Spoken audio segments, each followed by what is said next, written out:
திரு ஆச்சாரி, இது ஒரு திசை திருப்பலை தவிர வேற என்ன இருக்க முடியும்? இன்னொன்று, 2 தேர்தல் அப்படிங்கிறதுல என்ன சிக்கல் இருக்க முடியும்? ஒரு வாக்காளன் தன்னுடைய மனநிலையை வெளிப்படுத்துவதற்கான வாய்ப்பை நிராகரிக்கிற ஒரு இடத்து ஜனநாயகத்தில் எப்படி ஏற்க முடியும்னு கேட்கிறார்.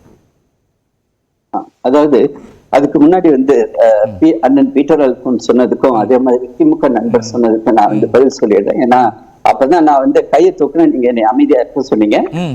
திமுக நண்பருக்கு ஒரு முக்கியமான என்னுடைய அனுபவத்தை நான் ஷேர் பண்ணிக்க விரும்புகிறேன்.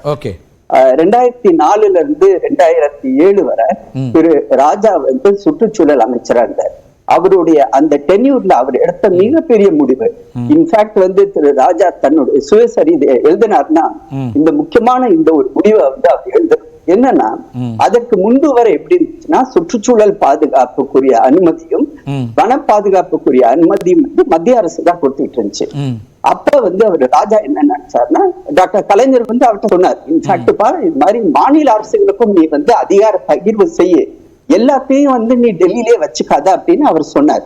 உடனடியாக அவர் நான் கண்டிப்பா இதை செய்யறேன் ஐயா அப்படின்ட்டு இங்க டெல்லிக்கு அதிகாரிகளோட கலந்து பேசினார்.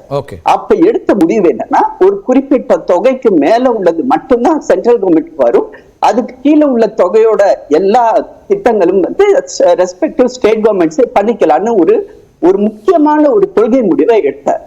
அப்ப அந்த கொள்கை முடிவை எடுத்து அதுக்குரிய அனௌன்ஸ்மெண்ட் சமயத்துல என்னாச்சுன்னா, தமிழ்நாடு இந்த இடத்துக்கு 2005 டிசம்பர் மாசம் அதை நாங்க இம்ப்ளிமெண்ட் பண்ணணும். 2006 தமிழ்நாடு, வெஸ்ட் பெங்கால், கேரளா, புதுச்சேரி அப்படின்னு எலெக்ஷன் அனௌன்ஸ் பண்ண போறாங்க. ஃபைல ராஜா அங்க அனுப்பினாரு எலெக்ஷன் கமிஷனுக்கு. அந்த திட்டத்துக்குரிய அந்த கொள்கை முடிவை எங்களால 2006 மே வரை அனௌன்ஸ் பண்ண முடியல சார். அப்ப நண்பர் சொல்றாரு இல்லீங்களா, இன்காம்பிடன்ஸ். உண்மையிலே நண்பர் என்னை திட்ட நினைச்சுக்கிட்டு இருந்தாரு. ஆக்சுவலி அது கிடையாது.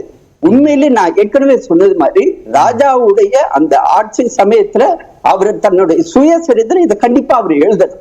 இதுதான் பாலிசி பேரலிசிஸ். இது மாதிரியான பாலிசி பேரலிசிஸ் வரக்கூடாதுன்றதுதான் எங்களுடைய முக்கியமான ஒரு நோக்கம்.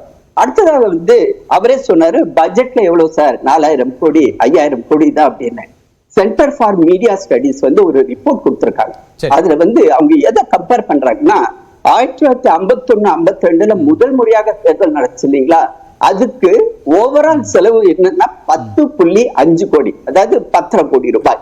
அதுக்கப்புறம் 2014 3870 கோடி ரூபாய். 2019 இது எல்லா அதாவது இதுல எல்லாருமே அதாவது பார்ட்டிகள் அவங்க செலவு பண்றது, கேண்டிடேட்ஸ்க்கு அவங்களுடைய லிமிட்டுக்குள்ளார செலவு பண்றது. அரசாங்கத்தினுடைய செலவு என்ன, எக்ஸ்சேக்கருடைய செலவு என்ன, ஒரு நிமிஷம் நான் வரேன். அதாவது இந்த இடத்துல நீங்க எல்லா செலவுகளுக்கு தான் நீங்க பாக்கணும். 4000 கோடி ரூபாய் பட்ஜெட் அப்படின்னு நீங்க விட்டுறக்கூடாது. இன்னைக்கு பொலிட்டிக்கல் பார்ட்டிஸுக்கு அவங்க செலவு பண்றதுக்கு கணக்கு வழக்கே கிடையாது. அதுதான் அவங்க என்ன சொல்றாங்க, நான் சொல்லல, சட்டங்களின் அடிப்படையில் 30 லட்சம் ரூபாய் 30 லட்சம் அதை எக்ஸிக்யூட் பண்ணணும். Candidate No, Karthikeya Selvan, you are not understanding the main issue. அதாவது கேண்டிடேட்டுகள் உள்ளது. ஆமா சார், நீங்க வெளிப்படையா அறிவிங்க சார். வெளிப்படையா எலக்ட்ரல் பாண்ட்ல இருந்து எல்லாத்தையும் வெளிப்படையா அறிவிச்சிட்டு இதுதான் செலவு இதுதான் வருவாய் அப்படின்னு கட்சிகள் வாங்கல. அதை நடைமுறைப்படுத்துங்க. கட்சிகள் தான் கொடுத்துட்டு இருக்காங்களே, அவங்களுடைய ரிப்போர்ட் கொடுத்துட்டே. ஆனா அதையும் தாண்டி எவ்வளவு செலவாகும்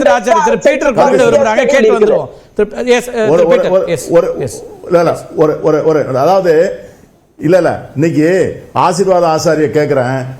இன்னைக்கு பொலிட்டிக்கல் பார்ட்டிஸ் எக்ஸ்பெண்டிச்சருக்கு சீலிங் கொடுப்பாரு அவரு.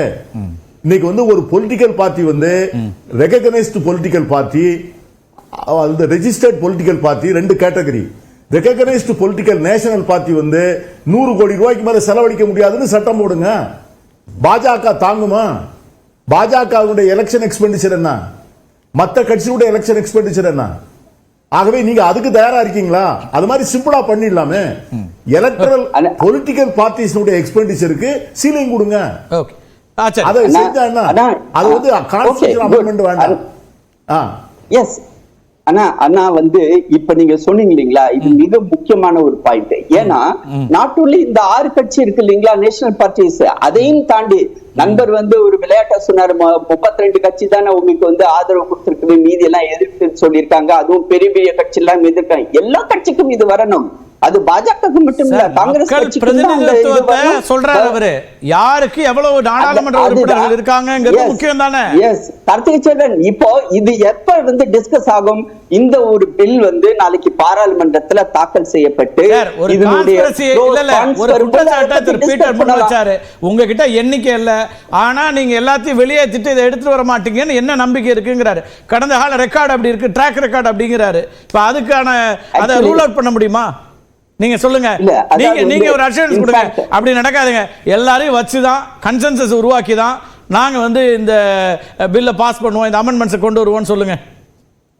இல்ல, அதாவது கார்த்திகை செல்வன், இன்ஃபேக்ட் வந்து அண்ணன் பீட்டர் அல்போன்ஸ் வந்து ஒரு மூத்த அரசியல்வாதி. நான் வந்து அவரை வந்து 30 வருஷமா நான் பார்த்துட்டு இருக்கேன்.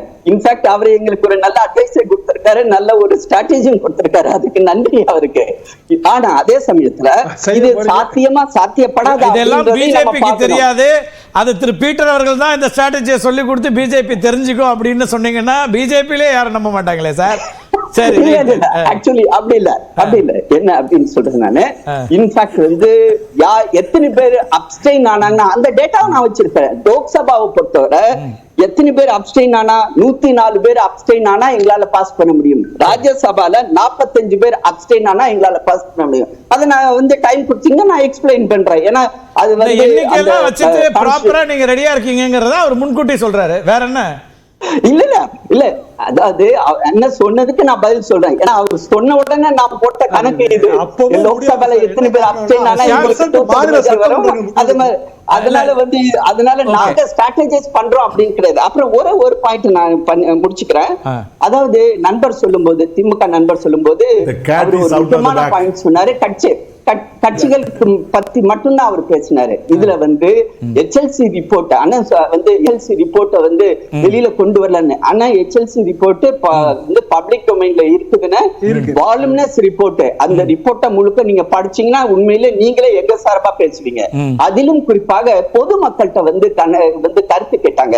அந்த பொதுமக்கள் கொடுத்தது 21,458 பேர் வந்து பொதுமக்கள் கொடுத்த அந்த கருத்துல அவங்க சொன்னது 17,342 பேர். அதாவது 80% பேர் இது கண்டிப்பா வேணும், இது காலத்தின் கட்டாயம்னு சொல்லியிருக்காங்க. ஆக மொத்தம் சுப்ரீம் கோர்ட்டோட ஜட்ஜஸ், ஹைகோர்ட் ஜட்ஜஸ் மட்டும் இல்ல, பொதுமக்களும் மக்கள் கருத்துக்கு மதிப்பளிக்கிறோம் அப்படிங்கிறார் சார்.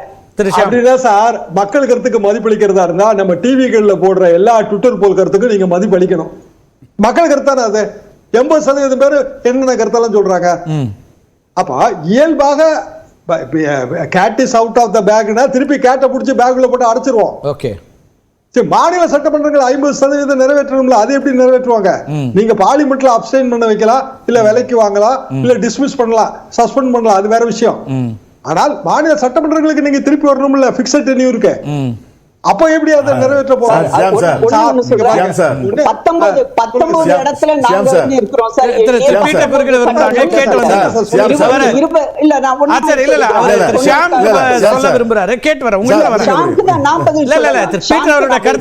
ரெண்டு பேருமே வெளியில, 3 பேரும் வெளியில தான் இருக்கீங்க. வர ஒவ்வொருத்தரா பேசலாம். அதாவது சார், சியாம் சார், ஒரு கவர்னர் ஆட்சி நடக்கின்ற போது சட்டமன்றத்தினுடைய பணியை ஆளுநர் செய்வார் என்றுதான் காஷ்மீர்ல வந்து பண்ணாங்க. சட்டமன்றத்தை கலைத்து விட்டால் அந்த சட்டமன்றத்தை வந்து கவர்னர் ஒப்புதல் கொடுத்துட்டா சட்டமன்றமே ஒப்புதல் கொடுத்ததாகிவிடும் என்றுதான் அவங்க வந்து ஸ்டேட்டை வந்து யூனியன் டெரிட்டரியா மாத்தும் போது அந்த ஜட்ஜ்மெண்ட்டை வந்து பண்ணி வச்சிருக்காங்க. ஆகவே அந்த ஸ்டேட் கவர்மெண்ட்டை டிசால்வ் பண்ணிட்டா அந்த ஸ்டேட் கவர்மெண்ட்ல கவர்னர் வந்து ஒப்புதல் கொடுத்துட்டு போறாரு. நீங்க அவங்க எல்லாரும் பண்றாங்க. நீங்க அதுக்கு அவசியமே இல்ல, அதுக்கு அவசியம் இல்ல. ஏன் அவசியம் இல்லைன்னா 28 சட்டமன்றங்கள் இந்தியால இருக்குது. அதுல அஸ்ஸாம் டேட் நாங்க வந்து 19 இடத்துல நாங்கள் டைரக்டாவோ அல்லது என்டிஏ கூட்டணியோ ஆட்சியில இருக்கிறோம். இந்திய கூட்டணி 8 இடத்துலயும், அதர்ஸ்ல வந்து ஒருத்தவங்க. ஆக மொத்தம் 14 இடத்துல 14 சட்டமன்றத்துல இத பாஸ் பண்ணா போதும்.